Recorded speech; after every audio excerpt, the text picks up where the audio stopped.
Kita masih diberikan kesehatan dan kesempatan sampai pada malam hari ini. Salawat beserta salam kita haturkan untuk Nabi kita Muhammad sallallahu alaihi wasallam, kepada keluarga beliau, sahabat beliau dan orang-orang yang istiqomah mengikuti jalan mereka hingga hari kiamat kelak.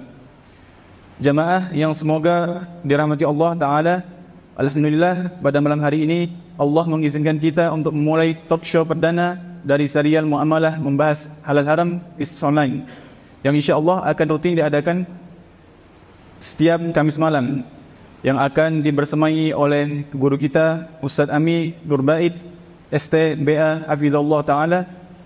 Beliau merupakan alumnus Madinah International University dan juga pembina Yayasan Amal Abadi Indonesia dan AIN Baik Channel.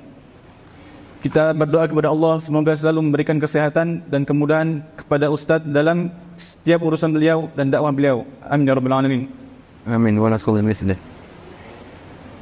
Kemudian judul pertama yang akan kita perbincangkan pada malam ini adalah melihat sempurnanya Islam di balik fikih muamalah. Sebelum kajian kita mulai, akan terlebih dahulu kami jelaskan konsep talk show ini. Talk show berbentuk dialog dua orang antara host dan pemateri. Host akan dipandu oleh saya sendiri, Yusuf Al-Qardawi. Saya merupakan mahasiswa S1 Manajemen FBIUI dan koordinator divisi Syiar Takmir Masjid Al-Muqtasidin periode 2022-2023. Kemudian untuk tata tertib talk show, sebagai penuntut ilmu sudah seharusnya kita menerapkan adab dalam menuntut ilmu. Ketika guru menyampaikan materi, kita duduk dengan tenang, mendengarkan dengan baik dan mencatat faedah-faedah berharga yang disampaikan. Kemudian bagi jamaah kajian yang hendak bertanya kepada Ustaz, dapat bertanya dengan menuliskan melalui kertas atau mengirim pertanyaan ke nomor WhatsApp yang telah dibagikan di WhatsApp grup talk show ini. Demikian atas perhatian jamaah, kami ucapkan jazakumullah khairan. Baiklah, kita mulai saja langsung. Ustaz, apa yang melatar belakangi Ustaz menulis buku ini, Ustaz? Masyaallah. Alhamdulillah wassalatu wassalamu ala Rasulillah wa ala alihi wa sahbihi wa mawala. Wa asyhadu an la ilaha illallah wahdahu la syarikalah wa asyhadu anna Muhammadan abduhu wa rasul. Namanya betul Yusuf Qardawi. Masyaallah. Baru pertama kali moderatornya Yusuf Qardawi. Biasanya Yusuf Qardawi jadi narasumber nih. Baik. Asalnya di mana? Anda dari Lampung, Ustaz. Asalnya dari Lampung. Barakallahu fiik. Kalau Anda bertanya apa sih yang melatar belakangi menulis buku Halal Haram Bisnis Online? Sebenarnya beberapa buku yang saya tulis berkaitan dengan masalah muamalah itu ada di beberapa bidang ya. Buku pertama yang saya tulis dalam bidang muamalah itu adalah pengantar fikih jual beli. Buku itu tipis. Dan waktu saya nulis buku ini tujuannya adalah sebagai modul untuk pelatihan mengenai fikih jual beli dasar yang diselenggarakan oleh KPMI, Komunitas Pengusaha Muslim Indonesia. Namun ketika saya sendiri membaca buku itu, yang itu merupakan tulisan saya pertama, saya malah bingung. Ini banyak istilah yang mungkin pembacanya tidak akan paham kalau dia tidak ikut pelatihannya. Sehingga saya berkeinginan agar buku ini diberi penjelasan lebih detail. Walhamdulillah, kemudian saya tulis ulang buku pengantar fikih jual beli itu menjadi buku yang lebih tebal lagi. Judulnya Fikih Jual Beli dan Harta Haram, pengantar fikih jual beli dan harta haram. Jadi lebih tebal. Tebalnya kurang lebih segini. Dan setelah buku itu kita terbitkan, ada beberapa forum yang menjadikannya sebagai referensi untuk workshop, sehingga buku itu tetap jadi modul dalam beberapa pelatihan, termasuk juga selesai kita bedah di ANB Channel. Lalu kemudian ada banyak pembahasan kontemporer yang tidak disinggung dalam pengantar fikih jual beli itu. Akhirnya dengan bermodal banyak bertanya kepada para pengusaha online. Saya sendiri bukan pengusaha online. Banyak bertanya dengan para pengusaha online, kasus apa saja sih yang banyak muncul di online. Akhirnya saya kumpulkan dan kemudian sambil cari-cari keterangan dari para ulama yang mampu saya jangkau, jadilah buku ini, Halal Haram Bisnis Online. Ini cetakan yang pertama. Saya masih nyimpen cetakan yang pertama. Cetakan yang pertama ada salah tulis, tipe yang sangat parah sekali, dan kemudian kita sempat buat pengumuman secara masif untuk agar diperbaiki. Dan cetakan yang pertama ini kita terbitkan tahun berapa? Tahun 1441 bulan Rajab. Sekarang 1444 Dzulqa'dah. Berarti kurang lebih usia buku ini sudah 3 tahun. Nah, selanjutnya di beberapa bidang yang lain saya juga menulis ada tentang masalah permodalan. Saya tulis judulnya Pengantar Permodalan dalam Islam. Kemudian ada juga masalah riba. Kalau riba ini buku kedua setelah Pengantar Fikih Jual Beli, dan itu banyak dibedah di berbagai masyarakat mengiringi gerakan anti riba yang cukup semarak di masyarakat. Walhamdulillah, semoga ini bisa mewarnai berkaitan dengan bagaimana memahami fikih muamalah dari mulai nol, dari mulai dasar, termasuk juga bagaimana memahami halal haram bisnis online dari mulai nol. Dan konsep yang saya gunakan adalah pokoknya kalau ngajari orang, anggap bahwasanya orang itu nggak tahu sama sekali. Sebagaimana ketika kita belajar, sehingga kalaupun ada istilah-istilah yang sulit untuk dipahami, kita harus memberikan penjelasan tambahan. Sehingga tujuannya adalah bagaimana membimbing para pemain bisnis online itu untuk bisa punya panduan ketika mereka bermuamalah. Begitu. Oke, makanya di sini saya tulis ya, belajar muamalah online dari nol.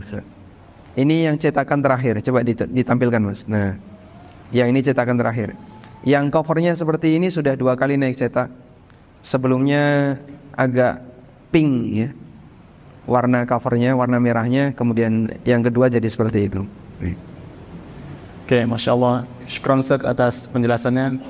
Mungkin langsung kita mulai bahas buku ini. Ya, insya Allah. Nah, jadi saya awali dari sebuah cerita. Ada salah satu jamaah yang beli buku ini, kemudian dia share ke teman-temannya. Dan dia sarankan kepada teman-temannya pemain bisnis online untuk belajar materi yang sama. Nah, di antara mereka itu ada yang komentar kayak gini. Jadi orang jangan ribet. Kenapa harus memberatkan diri sendiri? Yang gampang-gampang saja, jangan yang susah. Padahal dia gak pernah baca isinya. Cuman ketika ditampilkan judulnya, dia sudah komentar, jadi orang jangan ribet. Kadang kita juga merasa aneh ya. Orang diajak belajar agama itu komentarnya, jangan ribet, jangan saklek, jangan terlalu sesuai aturan, jangan terlalu, Masya Allah. Semua komentar ini hakikatnya adalah dia mau mengatakan secara lebih tegas ya, kalau pakai bahasa yang lebih tegas, kita nggak usah gunakan syariat. Kalau bicaranya jangan ribet. Apa manfaatnya syariat yang diturunkan oleh Allah kalau tidak dipelajari?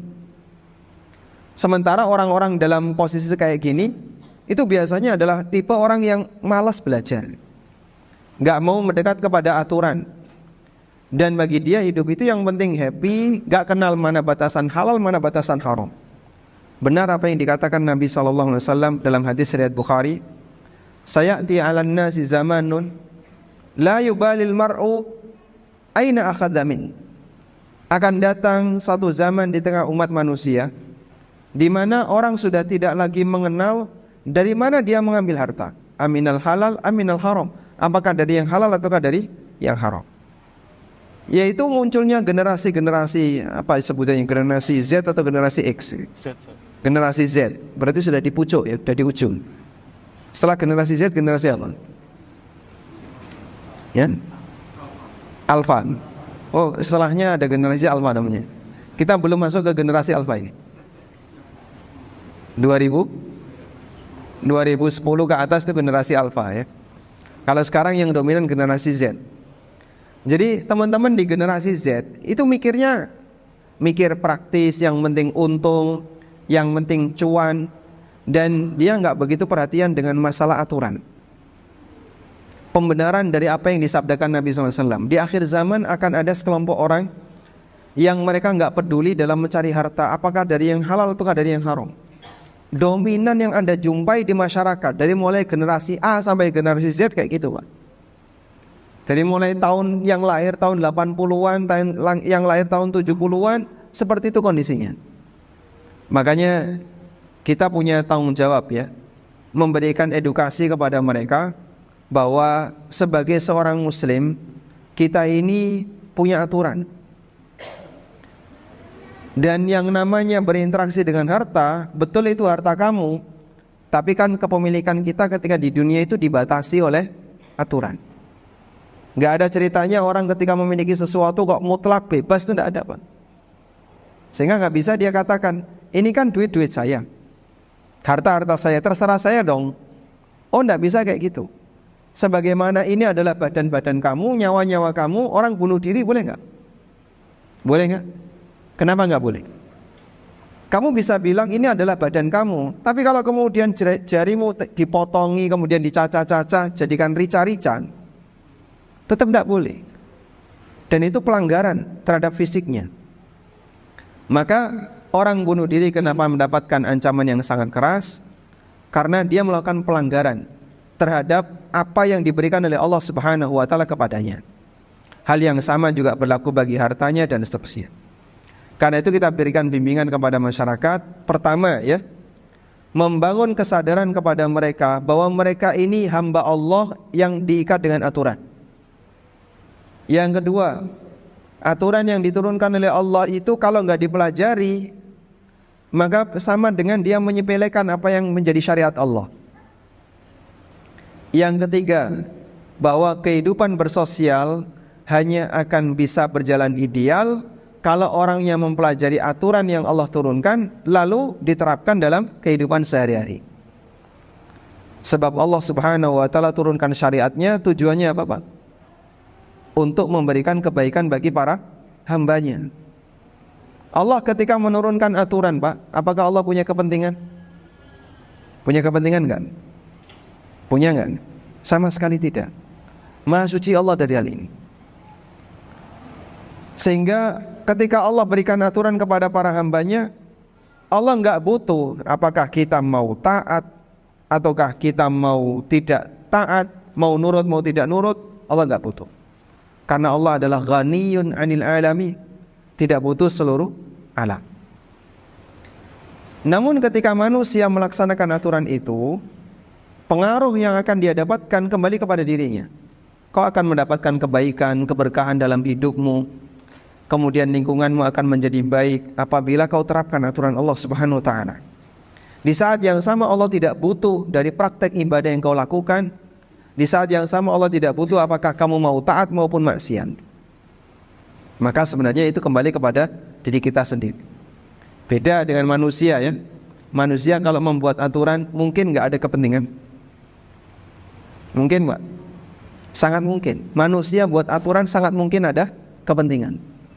Tapi kalau Allah Subhanahu wa Ta'ala membuat aturan, mustahil Allah punya kepentingan. Terus apa tujuan Allah ngasih aturan? Agar kehidupan hambanya bisa tertata dengan ideal. Selanjutnya, aturan Allah itu telah sempurna. Dan semua lini kehidupan telah diatur oleh Allah Subhanahu wa Ta'ala. Dari mulai masalah ibadah, masalah muamalah dengan sesama, interaksi dalam masalah harta, dalam urusan politik, sosial, dan yang lainnya, lengkap. Apa buktinya? Buktinya adalah statement Al-Quran yang menyatakan bahwasanya agama ini telah disempurnakan oleh Allah.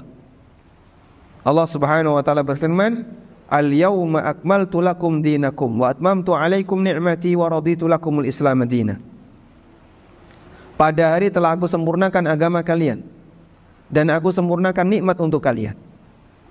Anda perlu untuk menyadari syariat yang sempurna ini telah datang kepada kita. Selanjutnya Allah akan bertanya, sejauh mana respon kamu terhadap syariat yang sempurna ini? Allah akan meminta pertanggungjawaban, sejauh mana respon kamu terhadap syariat yang telah sempurna ini? Apakah disepelekan dengan tidak pernah dipelajari? Atau disepelekan dengan dikenal tapi tidak diamalkan? Allah Subhanahu wa ta'ala akan meminta pertanggungjawaban. Makanya salah satu di antara pertanyaan ketika di alam kubur apa? Wa ma ilmuka? Apa yang kau pelajari? Wa ma ilmuka? Apa yang kau pelajari? Kalau kemudian yang kita pelajari adalah kebanyakan urusan dunia, sehingga itu menyita banyak waktu dan usia kita, wallahu alam, kita akan menjawab apa?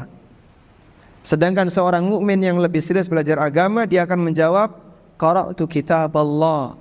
Aku membaca kitab Allah, kemudian aku mempelajarinya, tsumma amiltuhu bihi. Kemudian aku mengamalkannya. Itu jawaban orang yang beriman. Dan itulah yang ingin kita upayakan. Baik. Nah, syariat yang sudah sempurna ini sudah tidak akan ada lagi tambahan. Karena wahyu sudah tidak turun, ya. Lalu muncul pertanyaan begini. Jika wahyu sudah tidak turun dan syariat telah berhenti bertambah, sudah tidak akan ada lagi syariat yang baru. Sementara kan di lapangan itu kita melihat kasus selalu berkembang. Sekarang ada kasus, besok akan ada kasus yang baru lagi, besok ada kasus yang baru lagi, dan demikian seterusnya. Betul ya? Baik. Berarti di sini kita punya kesimpulan. Kasus tidak terbatas, tapi dalil terbatas. Dalil terbatas atau tidak, Mas? Dalil itu terbatas atau tidak? Coba, ini. Dalil terbatas atau tidak? Maksudnya gini, teman. Iya atau tidak? Iya. Apa buktinya kalau dalil itu terbatas? Maju Mas, maju. Ya, silakan ke depan enggak? Wah, gesernya kok cuma 1 cm. Banyak, Pak. Silakan, Pak, ke depan, Pak. Insya Allah nggak kena kamera. Coba yang belakang di-shoot ya, yang belakang di-shoot. Yang belakang malah kena kamera. Apa bukti dalil terbatas? Apa bukti dalil terbatas? Siapapun yang mau jawab silahkan ya. Apa bukti kalau dalil terbatas? Karena berhenti sebuah meninggal. Wahyu berhenti setelah Rasulullah SAW meninggal. Sehingga ketika wafatnya Nabi SAW, nggak mungkin akan ada dalil yang baru. Baik, dan di buku ini saya sebutkan ya, sebuah cerita tentang menangisnya seorang sahabiat yang bernama Ummu Aiman ketika beliau dikunjungi oleh Umar dan Abu Bakar. Lalu Abu Bakar dan Umar bertanya kepada Ummu Aiman, "Ma yubkik?" Apa yang menyebabkan kamu menangis? Tidakkah kamu ridha Allah telah memberikan yang terbaik untuk Rasulnya sallallahu alaihi wasallam?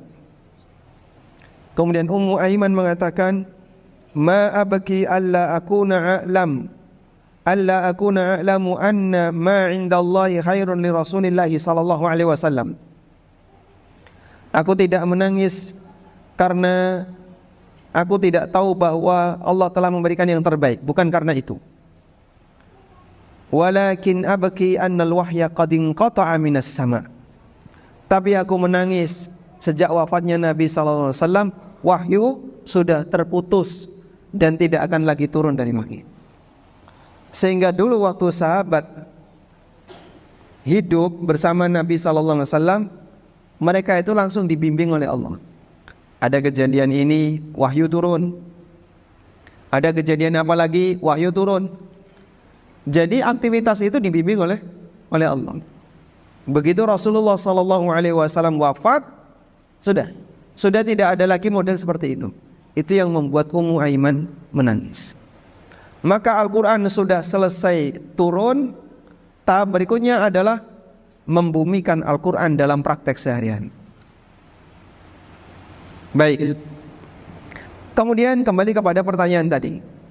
Jika dalil itu terbatas, sementara kasus tidak terbatas, Lalu bagaimana dalil yang terbatas ini bisa menjawab kasus yang tidak terbatas?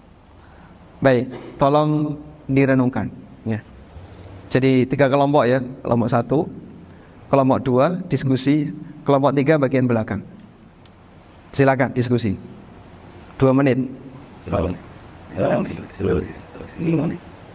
Pertanyaannya adalah bagaimana dalil yang terbatas bisa menjawab kasus yang selalu berkembang dan tidak terbatas. Dari sinilah nanti kita bisa merasakan betapa indahnya syariat Islam dengan melihat lengkapnya ajaran yang diberikan oleh Allah Subhanahu wa taala. Maka Anda perlu cari tahu dulu ya, bagaimana caranya kasus yang tidak terbatas bisa dijawab oleh dalil yang terbatas. Silakan. Berapa menit, Mas? Semenit aja saya. Semenit aja. Kita kan talk show ya. Jadi talk show itu mereka boleh tanya ke saya boleh tanya ke mereka kan? Iya, benar. Baik. Silakan. Jemaah ada yang ingin jawab? Ini yang mahasiswa ekonomi ada kan? Selain takmir. Mahasiswa ekonomi UI. Sedikit ya. Oh, baik, 1, 2. Padahal kajiannya di masjidnya ya. Baik. Ada jawaban? Silakan. Cuma nanam seperti sejarah ini namanya kasus itu kan selalu 36 hak dan figur polanya selalu sama dengan apa yang telah terjadi di masa lalu. Masya Allah. Iya itu bentuk yang berbeda. Nah, Yang sedikit polanya sama ya. polanya sama, tapi usulnya itu contoh seperti di mungkin saya ambil contoh seperti itu. Seperti kripto. Soal ada tahu ini, Ya. argumentik nggak pernah tahu. Tapi satu pola yang sama yang pernah dijelaskan oleh Wahab Malik Al-Mani dan Rasulullah Sallallahu alaihi wasallam. terkait dengan sesuatu yang jelas dalam tweet. Sesuatu yang tidak jelas dari kripto. Masya Allah. Terkait naik lain maksudnya apa dan sebagainya saya berapa paham. Tapi akan juga jelasan kemudian dari polanya itu tak bisa kita ambil dan sebutkan ke Masya Allah. Barakallahu fikum. Bapak ngajar di mana, Pak? Masya Allah. Baik. Ada 2 pendekatan yang dilakukan oleh masyarakat, yang dilakukan oleh manusia ketika menjawab kasus tadi. Kasus tidak terbatas alias selalu berkembang, sementara dalil itu terbatas. Terus bagaimana dalil yang terbatas ini bisa menjawab kasus yang tidak terbatas? Pendekatan yang pertama begini.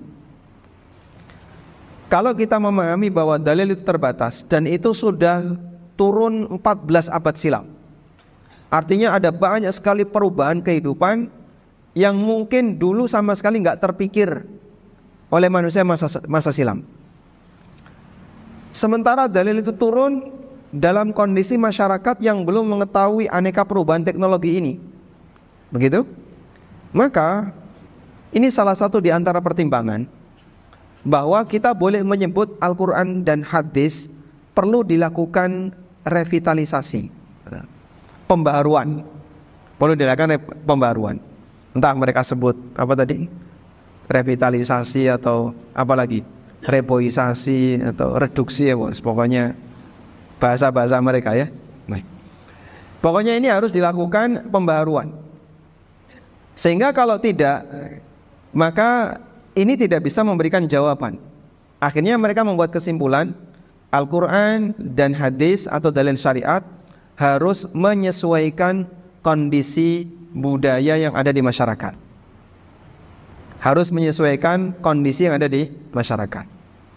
Jadi kalimatnya ini sebenarnya kalimat yang gak sopan ya. Al-Quran diminta untuk menyesuaikan kondisi yang berlaku di masyarakat. Bagaimana caranya menyesuaikan kondisi yang berlaku di masyarakat itu? Ya pokoknya gimana caranya untuk ditakwil tapi sudah out of the box, meskipun jauh dari konteks. Akhirnya muncul yang namanya tafsir hermeneutik. Bagaimana tafsir hermeneutik itu? Pokoknya sakarepe sing ngomong. Dia bisa bilang A, dia bisa bilang B dengan alasan ini adalah bagian dari tafsir hermeneutika. Dalam rangka penyesuaian Al-Quran, Kitabullah ini dengan kondisi zaman yang ada. Bapak kalau ngurungokno ceramahnya orang kayak gini, pulang bingung. Bingung kalau pulang. Kesimpulannya apa sih? Mbah ora ngerti. Makanya yang kayak gini hanya bisa ada dalam tataran awang-awang, mong teori tok. Tapi di lapangan masyarakat nggak bisa menerima. Coba kultum di masjid pelosok kampung bahas metode hermeneutik. Itu mbok Giem nggak ngerti. Apalagi Yujum nggak ngerti juga. Sehingga Mas Paijo juga nggak paham, dan Pak Paimin juga nggak ngerti. Padahal itu mau diterapkan di masyarakat. Kalau kita setuju bahwasanya Islam itu rahmatan lil alamin, sebagaimana dia bisa dipahami oleh masyarakat tataran atas, dia juga bisa dipahami oleh masyarakat yang mungkin logikanya bagian bawah. Dan alhamdulillah dakwah Ahlus Sunnah itu bisa sampai ke situ. Atas bawah semuanya kena. Makanya kalau kita bicara dengan masyarakat umum, kajian yang mungkin ya konsepnya nggih napa nggih, itu bisa, Pak. Sehingga yang disampaikan materi-materi yang ringan sesuai dengan mereka. Dan Allah Subhanahu wa taala jadikan syariat itu berlaku juga untuk mereka. Sebagaimana berlaku untuk mereka yang belajar di tataran atas. Baik. Makanya sampai sekarang metode ini nggak bisa dibakukan. Anda kalau misalnya mau nyari ya buku usul fikih, itu kan banyak sekali ya. Mau usul fikih dari mazhab mana? Tinggal kita sebutkan, ada bukunya. Dari mazhab Hanafi ada nggak Pak? Khusus usul fikih? Ada. Dari mazhab Malikiyah ada. Dari berbagai 4 mazhab itu ada karangan yang ditulis oleh para ulama mazhab khusus dalam bidang usul fikih berlatar belakang masing-masing mazhab.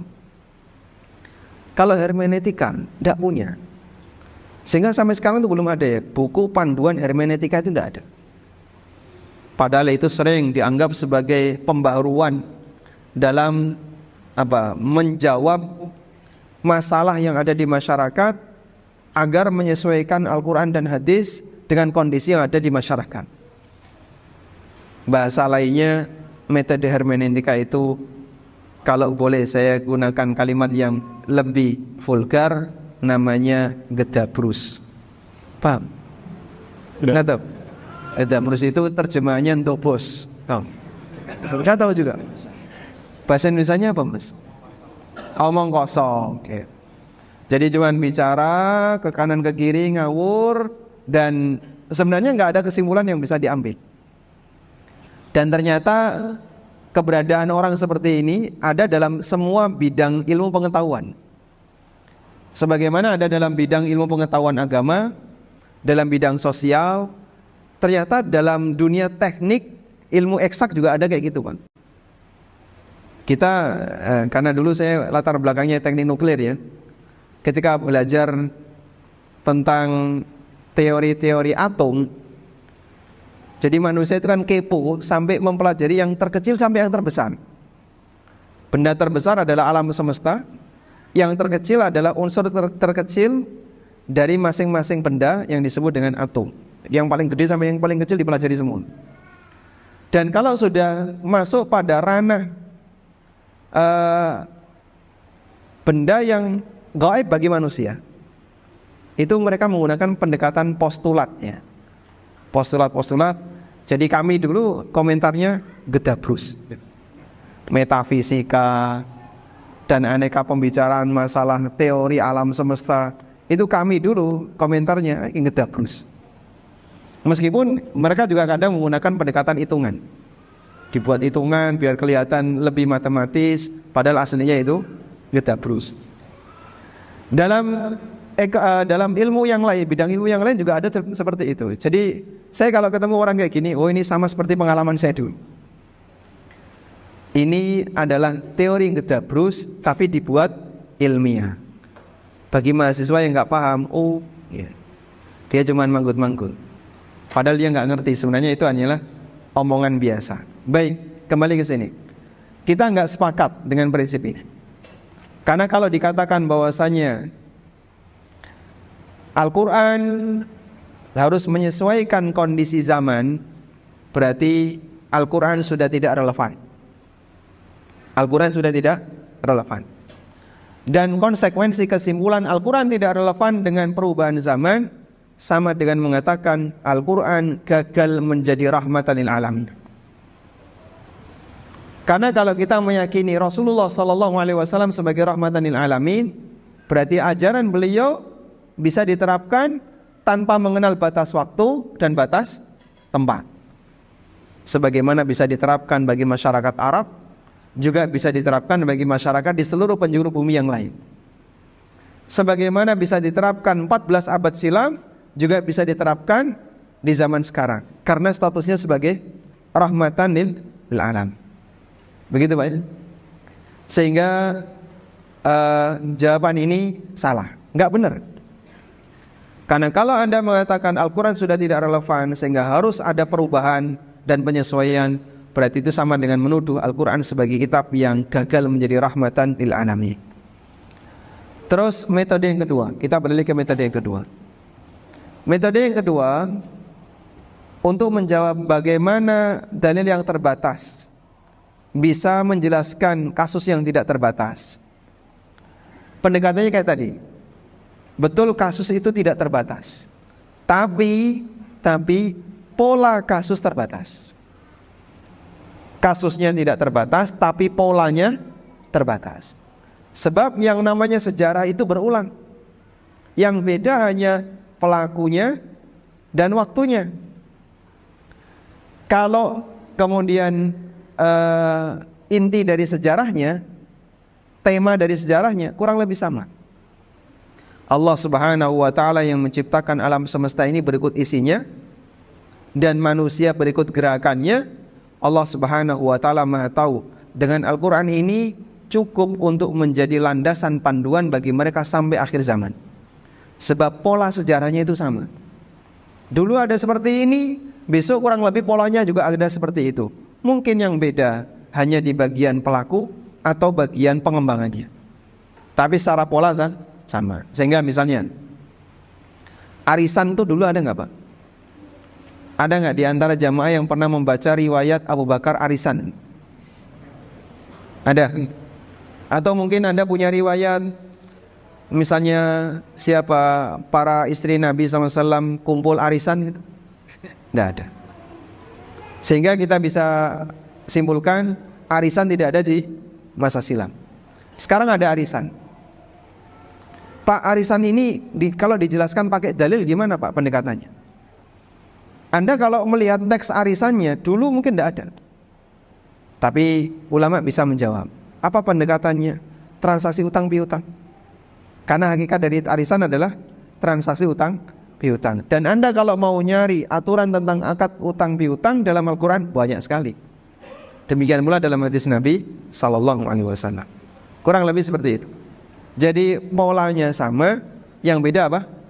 Mungkin bentuknya, mungkin suasananya, pelakunya, waktunya, dan seterusnya. Wallahu a'lam. Baik Ustaz. Saya sebelumnya sudah baca-baca bukunya Ustaz tadi ya. Ada satu hal yang menarik perhatian Ustaz. Di bagian mukaddimah ini Ustaz menaruh tulisan harus Anda baca. Apa yang membuat Ustaz terpikir untuk ini Ustaz? Meletakkan tulisan ini Ustaz? Karena biasanya kalau disebut pengantar dan mukaddimah itu bagi pembaca dilewati. Judul, daftar isi, langsung penutup, tutup. Sehingga kalau dia mau menyelami sesuatu tanpa pengantar, itu bisa jadi nanti tidak tahu arah dari bukunya seperti apa. Jadi sekalian ini saya sampaikan ya. Memang kita kalau dapat buku yang baru, kemudian langsung membaca habis, barangkali kita tidak punya kebiasaan seperti itu. Tapi saya sarankan kayak gini. Saat Anda memiliki buku yang baru, pertama yang perlu Anda baca apanya Pak? Judulnya. Habis judul apanya? Penulisnya. Penting gak itu? Penulis lupakan saja penulis ya. Baik. Anda baca judul buku dari sampul, kemudian ada penulisnya di situ. Dengan melihat judul, Anda kira-kira sudah memiliki gambaran tema yang akan dibahas. Dengan melihat penulis, kalau Anda kenal yang bersangkutan, berarti Anda sudah punya pemahaman kira-kira latar belakang suasana di buku ini, melihat dari latar belakang penulis. Ya. Kalau penulisnya misalnya orang yang punya pengalaman di dunia klinik, misalnya, bahas buku bisnis online, Anda kemudian berpikir, wah ini paling kecampuran perdukunan, karena dia punya latar belakang klinik. Anda membaca buku sirah sahabat, tapi yang nulis orang Syiah.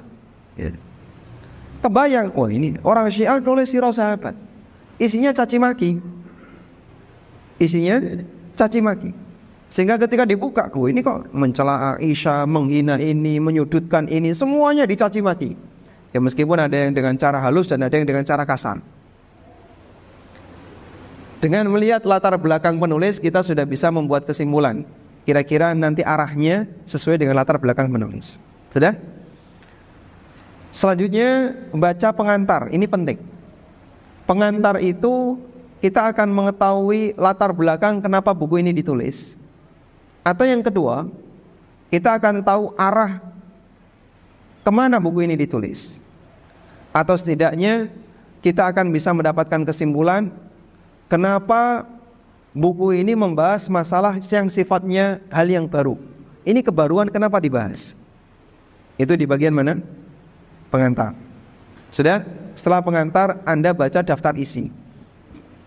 Daftar isi itu ibarat peta kuliner yang menyajikan aneka menu.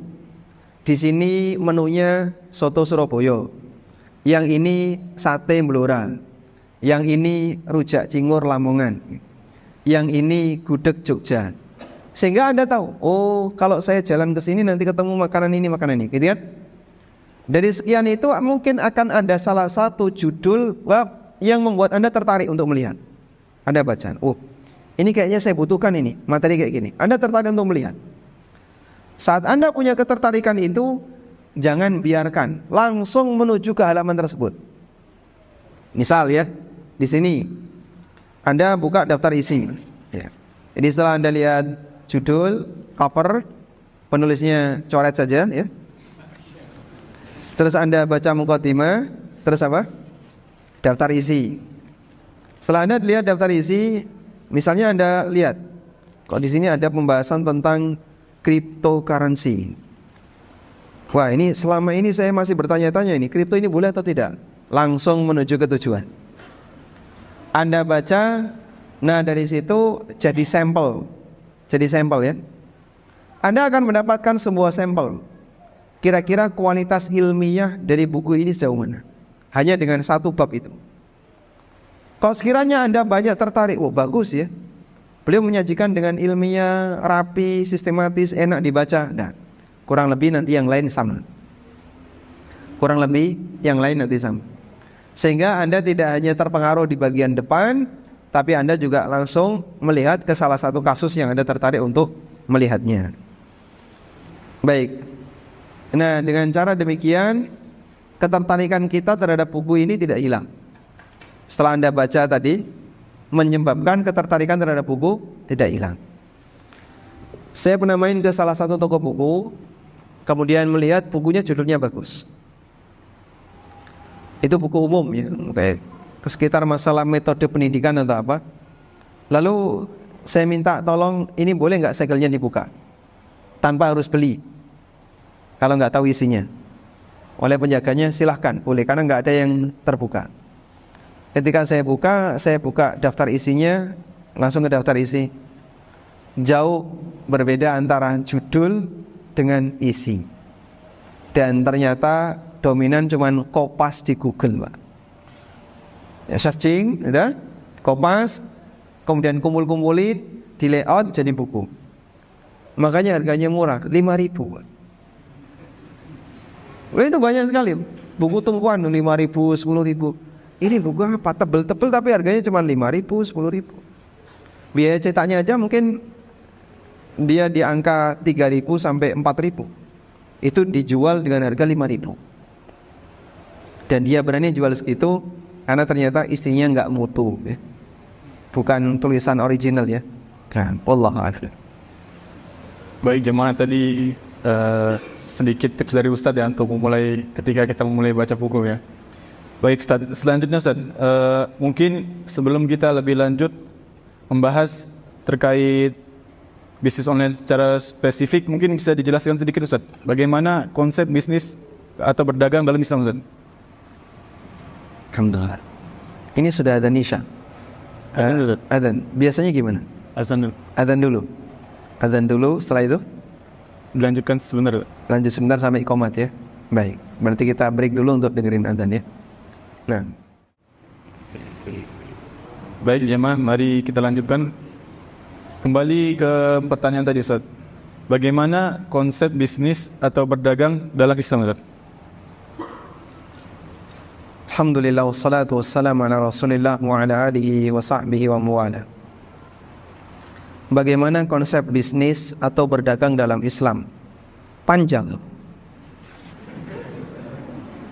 Karena kalau Anda tanya konsepnya, mungkin tidak bisa dengan hanya satu kalimat.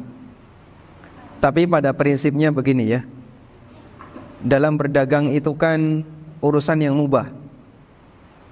Dan Islam pada asalnya memberikan kelonggaran.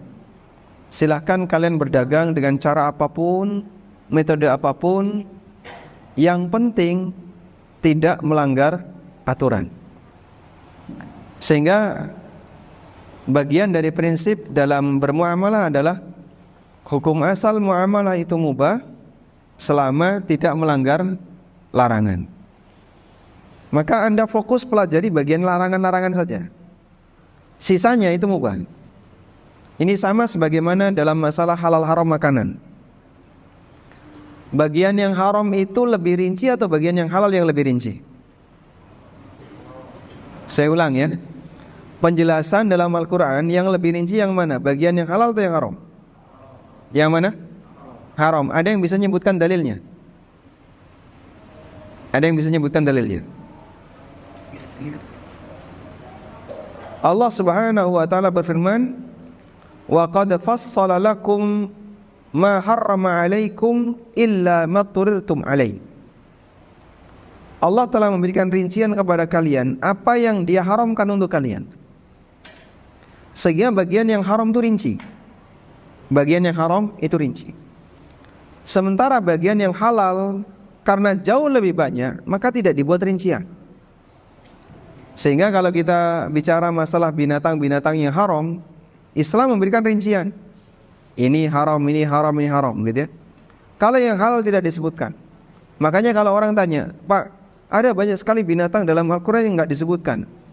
Kalau kemudian semua binatang yang halal disebutkan dalam Al-Quran, nanti Al-Quran jadi kitab biologi, Mas. Fungsinya jadi nggak berlaku untuk aturan yang lain. Padahal masih banyak aturan yang lain yang perlu dibahas dalam Al-Quran. Makanya kenapa tidak disebutkan bagian yang halal? Karena halal jauh lebih banyak daripada yang haram. Sehingga yang sedikit itu dikasih rincian, sementara yang mubah dibebaskan kepada manusia untuk melakukan aktivitas apapun. Karena itulah Nabi SAW mengajarkan, antum a'lamu, lanjutannya gimana? Antum a'lamu bi amri dunyakum. Kalian lebih ngerti tentang urusan dunia kalian. Sehingga dalam urusan dunia, bisnis, berdagang, bagaimana membangun sebuah usaha, manusia dikasih kebebasan. Kalian lebih ngerti. Yang penting tidak melanggar syariat, tidak melanggar larangan. Cuman bedakan ini, ya, bedakan dua hal.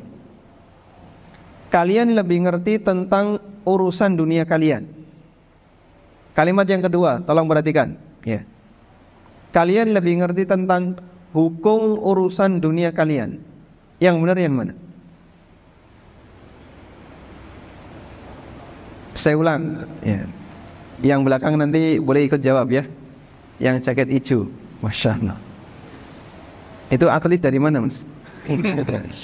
Bukan, ya. Yui juga. Kalian lebih ngerti tentang urusan dunia kalian. Kalimat yang kedua, kalian lebih ngerti tentang hukum urusan dunia kalian. Yang merupakan hadis Nabi yang mana? Yang pertama atau yang kedua? Yang pertama. Baik. Kalau yang kedua, kalian lebih ngerti tentang hukum urusan dunia kalian. Kalimat ini salah atau benar? Salah. Salahnya di mana? Di hukum. Maksudnya salahnya di hukum gimana? Kalau kita bertanya siapa sih yang paling ngerti tentang hukum urusan dunia? Siapa Pak? Rasulullah SAW. Maka kalau bicara hukum, yang berwenang bicara adalah yang paham syariat. Dan orang yang paling paham syariat adalah Nabi SAW. Beliau yang paling ngerti, yang paling paham tentang isi Al-Quran dan hadis-hadis beliau. Tidak? Kemudian siapa lagi Pak? Orang yang belajar dari beliau, yaitu para sahabat. Lalu siapa lagi? Generasi setelahnya, muridnya para sahabat. Terus demikian sampai di zaman kita, para ulama. Maka kalau Anda bicara masalah hukum, yang paham syariat, dia yang berwenang bicara. Tapi kalau Anda bicara masalah urusan dunia itu maksudnya gimana cakupannya? Masalah teknis, kemudian skema, model, bentuk akad, bagaimana skema transaksi, itu urusan dunia. Anda kembangkan sendiri, buat yang baru silahkan. Tapi kalau Anda mau pengen tahu ini hukumnya bagaimana, ini tanyakan kepada yang paham aturan syariat. Maka kajian fikih muamalah itu tidak membahas tentang skema akad, tidak membahas tentang model akad, tapi membahas tentang hukum terhadap skema akad, hukum terhadap model akad. Dipahami ya? Maka jangan sampai nanti ada pertanyaan yang salah alamat. Pak Ustadz, gimana caranya berbisnis yang menguntungkan? Membangun bisnis yang untung caranya gimana Pak Ustadz? Wah, ini pertanyaan salah alamat. Kamu tanyakan ke praktisi bisnis. Kecuali kalau ustadznya praktisi bisnis ya. Tapi kalau beliau kesehariannya hanya belajar masalah hukum, ya pertanyaan ini pertanyaan yang salah alamat. Dan pernah ada kajian kayak gini, muamalah, terus ada pertanyaan kayak gitu. Gimana cara membangun bisnis yang menguntungkan? Ini salah peta dia. Karena dia nggak bisa membedakan antara urusan dunia dengan hukum urusan dunia. Masalah bagaimana menguntungkan dan tidak, itu apa ini? Urusan dunia. Wallahu a'lam.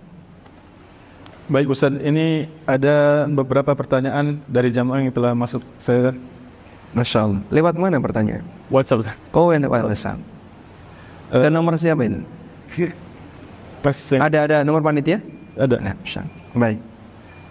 Yang pertama Ustaz, yaitu Assalamualaikum Ustaz. Ada pertanyaan penting yang sering menjadi masalah ketika seorang menjalin kerjasama. Apakah diperbolehkan untuk memutuskan akad secara sepihak dengan alasan adab? Jazakallahu khairan. Dengan alasan? Adab Ustaz. Adab. Mungkin yang memutuskan sepihak ini beralasan bahwa yang diajak kerjasama tidak beradab Ustaz. Kurang adab Ustaz. Kurang adab.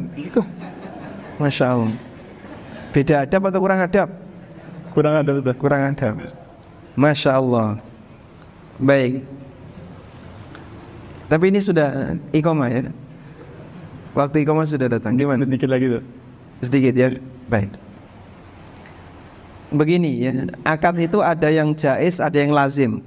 Sudah pernah dengar nggak Pak istilah ini Pak? Belum. Akad yang jaiz itu adalah akad yang boleh dibatalkan sepihak. Contohnya pinjam meminjam. Contoh yang lain titipan, itu bisa dibatalkan secara sepihak. Yang kedua, ada akad yang sifatnya lazim. Itu kebalikannya, yaitu akad yang tidak bisa dibatalkan secara sepihak. Udah? Pembagian ini insya Allah paham ya. Contoh yang lazim apa Mas? Contohnya jual beli.